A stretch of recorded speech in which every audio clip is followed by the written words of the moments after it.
Welcome to Big Business Saturdays. Hey Fola fam, welcome to another episode of Big Business Saturdays. My name is Dreyoncé and I am your host. And today we have a very special guest on the show today. So give it up for Essence. Hey everyone, I'm Essence English and you're watching Big Business Saturdays with Fola. Welcome to Big Business Saturday, Essence. How are you feeling? I'm feeling great. This chair's so comfy. Well, thank you so much for coming on the show. And we have a lot to get into. But first, before we get into any of that, I want to play a little game. Okay. Do you know the name of the game? No, I don't know. It's called Pick a Brick. Pick a So brick. here we have displayed a bunch of gold bricks that we can pick from, and I want you to pick one. And then there's a question behind it that I'm going to ask you. So go ahead. And which Okay. one are you feeling? Let's go with this one right This here. one? Yeah. Drum roll, please. Let's see. So what is your favorite thing to spend money on?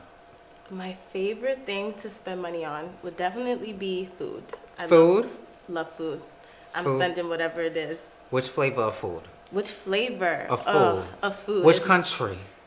Which meal? I want the details. the meal. We Uber eating or are we going to the restaurant? No, I'm like all about experiences. So I love to go out to eat at a restaurant, you know, quality service, quality meal. So I love like Italian food, Spanish food, any type of food really. Yeah. And supporting their business while you at it, right? Speaking of business, you have a business called Brand Endeavors, which is a marketing agency to help creatives, entrepreneurs, and build their business to achieve long-term success. Yes. So tell me what that means and what that means to our audience and how people can benefit from your service and just a little bit about what you do. Yeah. So first, like what branding and marketing like really means is, you know, branding is shaping your business, and then marketing is pushing out your message of your business. So I specialize in both areas. I love branding, I love marketing, and it's really important to understand how to do both or to, you know, hire someone who, you know, either knows how to do both or specialize in it is in each area. When you have effective branding and marketing, you build your overall brand value. So that is why I emphasize on long-term success, because, you know, building a brand is not just like overnight. Like, you know, it's a journey. You have to understand, you know, the soul of that brand. You have to understand, is it personal? Is it professional? Is it product? You know, and just branding is really just the beginning of everything for me. I live, breathe, like eat it, love it, and I really just love to teach my clients everything that I know about it, because I really understand how it makes the world move. Like marketing is all around us when you open up your eyes and you know, really see. And I feel your passion for it, and I just want to know, like, where does that come from? Like, did you just one day, is it something that you came up with? How did you develop this idea for branding and marketing, and which industries is your favorite to apply it to? Gotcha. Great question. So I actually went to school to Baruch College. I Shout out graduated. Baruch. Yes, shout out to Baruch College. I actually graduated for free. Got paid to go to school, so we could talk about that if you want. And it was just a beautiful experience. I went there and I was kind of undecided. Didn't really know what I wanted to do, but I knew I wanted to be a businesswoman. Like I already knew that from the get-go. So I was like, okay, let me look at these majors. And first I picked operations, but slowly realized that wasn't for me. And then I was like, okay, marketing is it. So I picked marketing, and it was actually this professor that I had that was called Mr. Gold. And it was a 7 a.m. class. It was really early, but everyone was like, you got to take this teacher, you got to take this teacher. Be there at 7 a.m. Yes, be there at 7. I was online on that computer at 7 a.m. Okay. I was like, ugh. But we did it anyways, and it was the best class ever. He was expert in branding, so that was the class, and that's where I really fell in love with branding first, and then really was like, okay, I really see how, again, this works and plays in our everyday life. Marketing is just an exchange. Right. So whatever you need, you know, I'll be able to provide for you. And then, you know, you exchange with either monetary or whatever that may look like. So that's really where my passion came from. And then a part of that as well is just like building my own personal brand. You know, while I was in high school, I was confused on like, who I wanted to be necessarily, and still in college was like confused on who I wanted to be. And I think social media can also, like growing up as a Gen Z, can make you even more confused on who you want to be and who you want to display yourself as on social media. So I definitely like took a left turn and was like, hey, this is not like what I want people to perceive me as. So then that made me again just switch my mindset and be like, okay, I have to change that perception in order to align with my goals that I want, to achieve in my life. Gotcha. And I know that you recently celebrated your 1-year anniversary as an entrepreneur. Congratulations. Yes, Fola actually filed my business. Okay. Yes. You hear that? Shout out to Fola for that. And so I know you talk a lot about mindset. How would you compare the mindset of when you first began, from the beginning of that first year to present day? Is it night and day? Is it pretty similar? What have you taken from it, from the experience? Whew, mindset change. It's definitely changed for sure. In the beginning of entrepreneurship, I was actually like kind of scared and had like a lot of imposter syndrome and didn't like really know, okay, what price should I be charging for these services? Am I charging too much? Am I charging too low? What's imposter syndrome for the people at home? Imposter syndrome is like when you like basically kind of like don't believe you can do it, but you know you can do it. So it's like second guessing yourself. That's what it is. You feel like you're playing somebody that you're not because it seems too big for your own thing and to I grasp. think that just comes from me being a first generation, college graduate, first generation entrepreneur. There's no one in my family that has done what I'm doing now. So I don't really have like anyone directly in my corner to be like, give me some type of blueprint or, steps. I had to kind of figure it out on myself. So that was definitely my initial mindset as an entrepreneur. And now that I'm a year into entrepreneurship, I've definitely changed my mindset to just believe in myself more, that I can do it. Like, look, this past year, I've been able to just take care of myself just based off of what I've been able to do and wake up and provide, the services to my clients. It's so important because if you don't feel like you're getting what you deserve for what you're providing, you're not going to be happy. And that's definitely where I was at a little bit in the beginning. And so just believing in yourself that you're worth this price, that you have the expertise, and that you are certified to be providing whatever you're providing is super important. Like, just stick with it. Like, the clientele is out there. I'm like, sometimes it actually surprises me when I throw out a number sometimes on my clients and they're like, yeah, I'll write the check, I'll send it right to your account. So just believing that there's also the clientele out there for you, and as long as you do a great job of what you do, you could really price it however you want.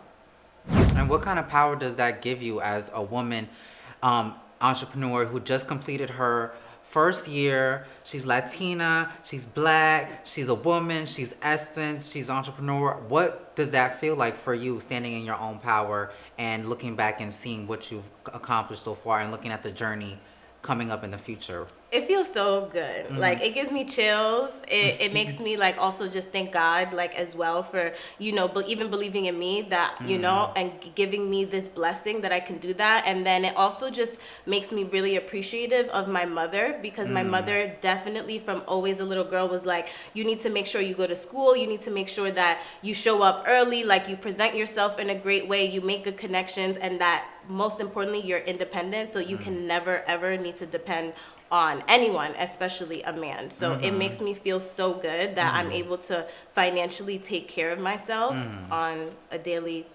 basis and be good. I love that you said that. Let's think about a quote, Cher.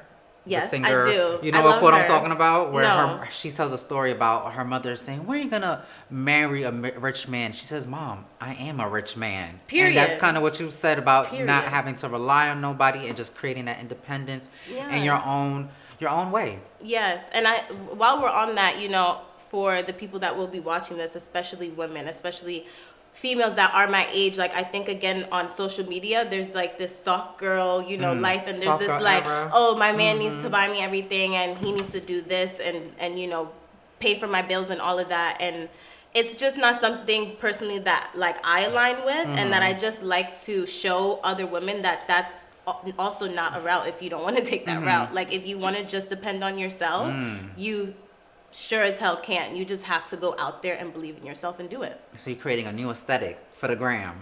I guess. I guess we'll see. Because I definitely see, we have that message out there that you speak on of like, relying on someone else or getting in it. But I love that you have your own message to share with the world as well. And you just completed your first year. What would you? I can only imagine 365 days, 12 months, 52 weeks. Stressful. What would you say was the biggest sacrifice that you had to take on for the betterment of your business and brand endeavors? The biggest sacrifice would be time. Time. Yeah.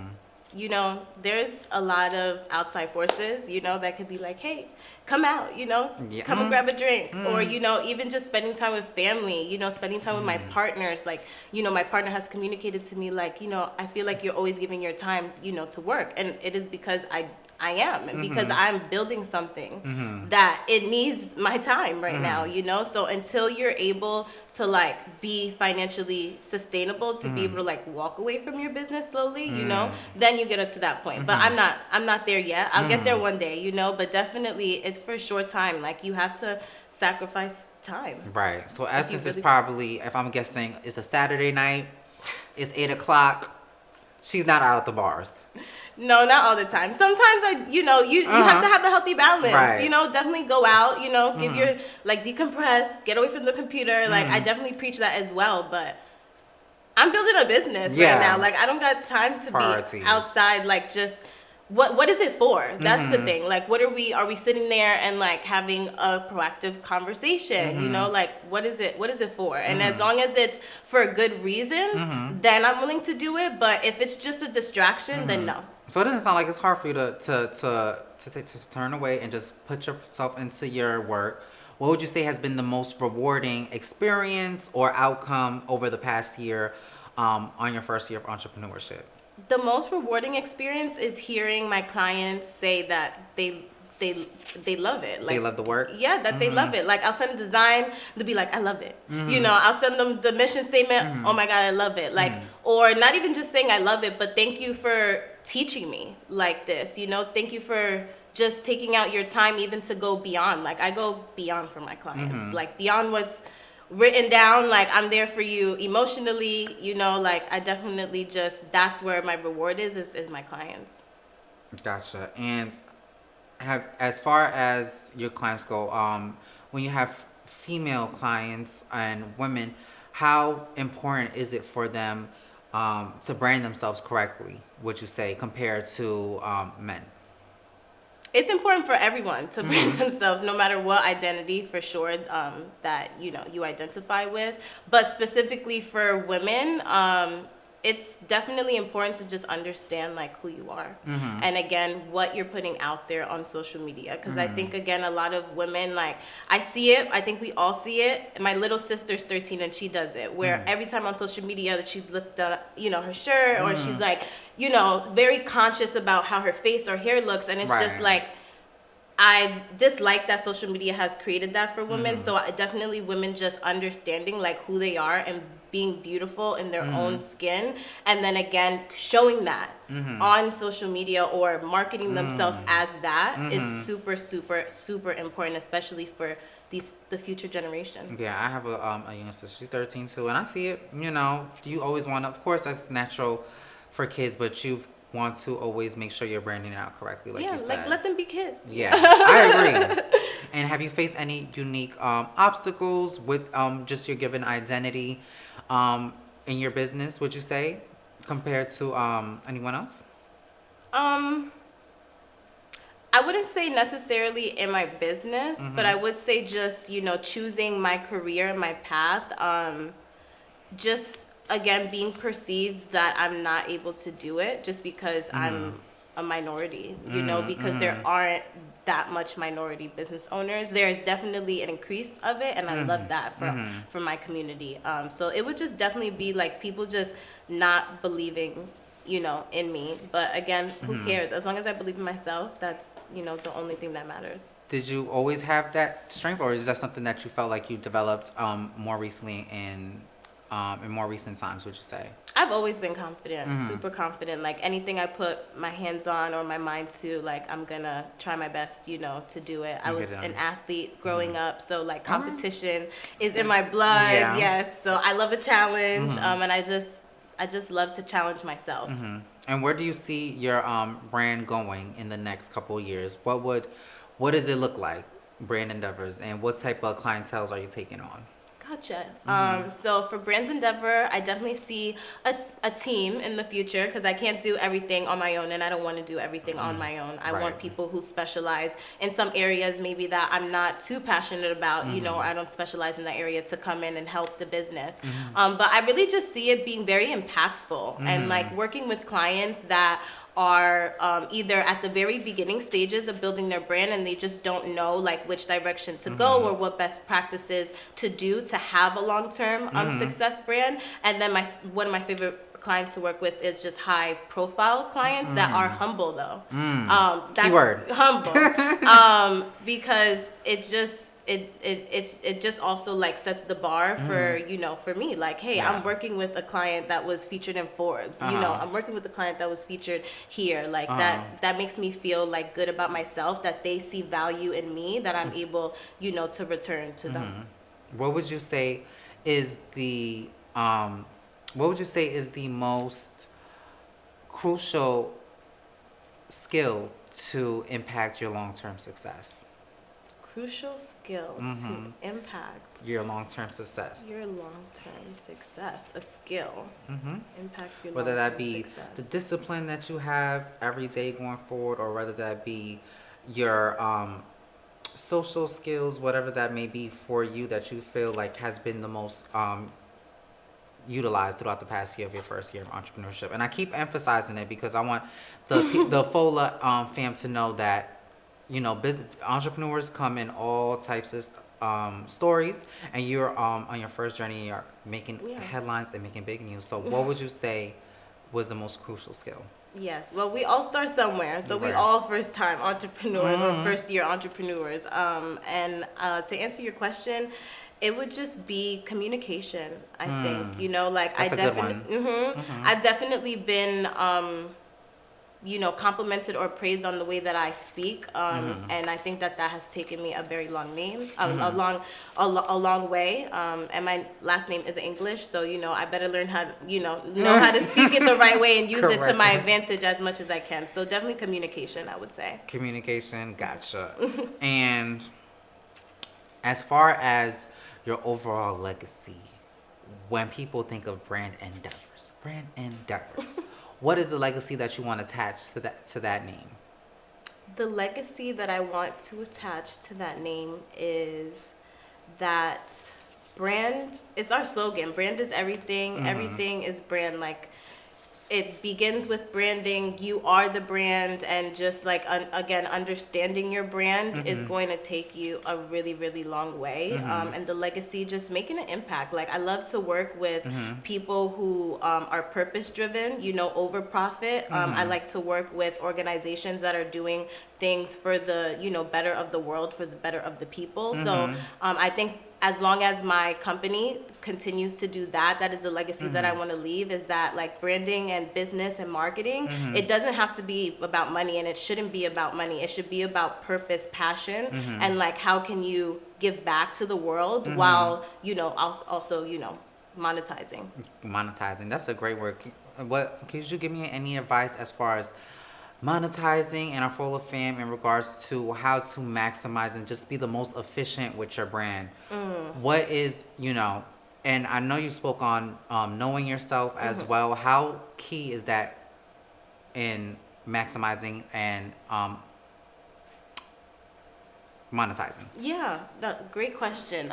So definitely, I believe in everyone has a gift from God, and I think that each one of us should use that gift. Try to, define that gift, use that gift, and also define what makes you different from somebody else, right? Because I don't want to watch you or buy your product or purchase from you at all if you're not different from someone else. Like, that's how you're gonna stand out, is from being different. So just again, knowing yourself, like you said, knowing your brand, and just monetizing it in a way that aligns with everything that you do in life. So for instance, actually a client of mine not too long ago, came up to me and she was like working for this one business, but she also has a passion for like life coaching. And she's seen how her job at this one business did align with her, coaching. And she was like, hey, how can I kind of have both in one area? How do I communicate that to my audience? And you can definitely do that. So to monetize yourself, monetize your brand, it's out there. Someone's willing to hear your story, and people buy stories. So just define your story, define your brand, and then just align it with what you're doing or what you want to do in life. And I promise you, you will be happy and you will be making money. All right, we like that. I want to know more about like some of the own personal steps that you took in your own personal story, as far as things that you learned about yourself along the way that overall led to the success of brand endeavors. Gotcha. I know you said you struggled with a little imposter syndrome, and I know some people at home probably have their own issues there. How do you pull yourself up out of that to know what you're capable of? What I do is I just remind myself of what my clients have said, and then I just remind myself like of me, what I'm worth. So for the imposter syndrome side, and then just something I learned about myself throughout entrepreneurship so far in this 1 year is definitely just could be very picky with my, how I display my stuff, like market it. So sometimes to just like not be too picky either, like, cause if you're just not gonna, share it, then you're not sharing it. You feel me? But you much would rather share it so that it's, getting across to who it needs to get across to, besides being like, oh, this is not, this is not good enough, or being too picky about, situations. I think giving yourself a little grace is always important, yes. right? Because I think we can always, especially if you're an entrepreneur, can be hard on yourself. You want to get it done, this and the third, but giving yourself grace and also just looking at the journey and seeing how far you come. Yes, and also like mentorship has definitely helped out. Who has been some of your greatest mentors? Well, just like I had mentorships throughout college, so I still have them to this day. I'm in connection with them, and I love them so much.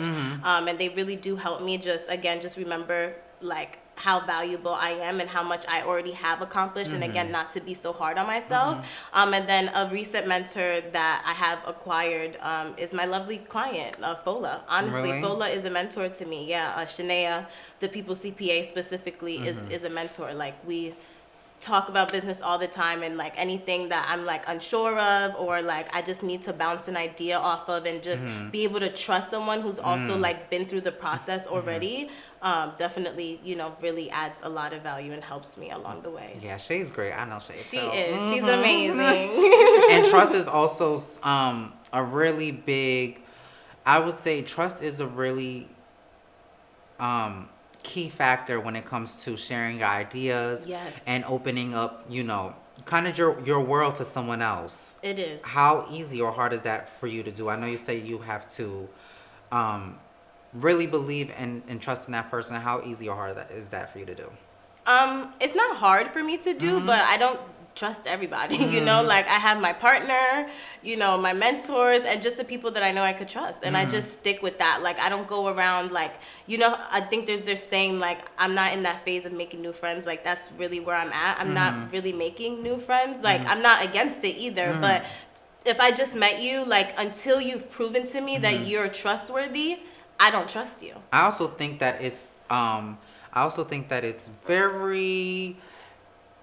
it can be a crucial decision to release your sorry, I'm gonna start over. I also think it's really crucial when you release your idea to someone else who is not the right person to be receptive of it, and that can come back and boomerang back to you. Yes, definitely don't do that. Yeah. As an entrepreneur, as much as you can, until you've trademarked it, or until you're like sure that that person can trust, you can trust, or even have a contract. Like there's NDAs, there's things, there's Lori Harvey has that $1 million contract. Hey, you got to protect yourself, you got to protect your ideas. Like this right here is so powerful, and so creative, and just definitely making sure that you hold on to that as like on the idea until it's ready to be exposed. So like when it comes to branding, like definitely try to trademark before you even, like, that's a mistake I made, is I didn't trademark my business name before I even put it out there. So now I'm going back and forth with my lawyers, and I might have to change my name,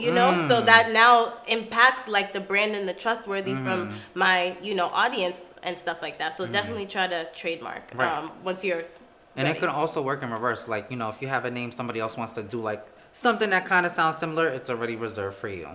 Yep, that's a whole nother ball game. So the lawyers got you.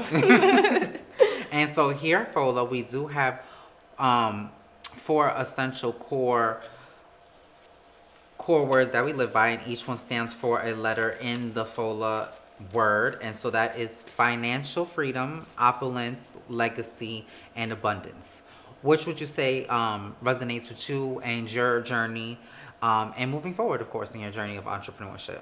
Yes, the first one, financial freedom, resonates with me the most, because that's my goal right now. As you know, it's my first year of entrepreneurship, so I haven't hit my goal yet of being financially free to the point where I'm like, able to just sit back and be good. Like, no, I still have to work for my wealth. So even just trying to find ways of where I can put my money or time into, like in other places, making my money work for me in like, stock accounts or anything in that nature, will just help me achieve that financial freedom. So Fola, again, is just a great resource for just like being there to remind you and give you some of those, resources and practices of how you can achieve financial freedom. So gotcha. Well, I want to thank you for having you on the show. And you were great, and I wish you nothing but the best pursuing. You're watching the journey, guys. This is year 1.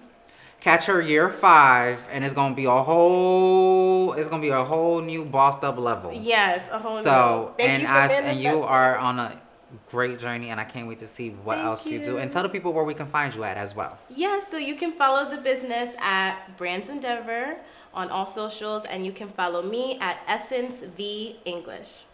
Thank you for having me. Of course, Essence. And my name is Dreyoncé. Thank you for so much for being part of Big Business Saturdays and joining us on this week's episode.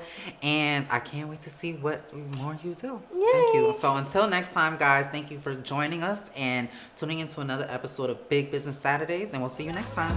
You can tell it money